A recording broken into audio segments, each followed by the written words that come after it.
see price giving a structural high. And then if we zoom out into the markets, we see price giving a low all the way down here, right? So this low is all the way down here. And so why is this important, right? Why is it important to understand this?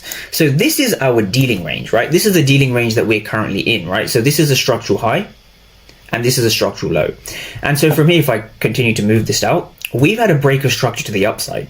And so now we've seen a shift from bearish structure up to bullish structure.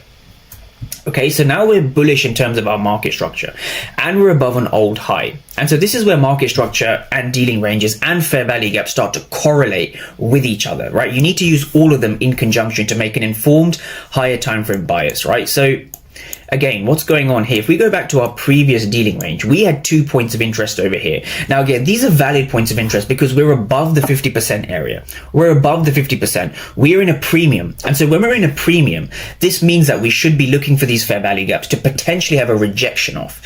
And that's exactly what's happened over here. So we had a very, very clean rejection of this area. So for those who are wondering why the S&P 500 or the ES, right? ES S&P 500 in the New York session gave us those sells, this is the exact reason why, right? This is a POI, this is a supply area. And so when you come into a higher time frame supply area, you really want to be mindful that the market could reverse. And that's exactly what's happened.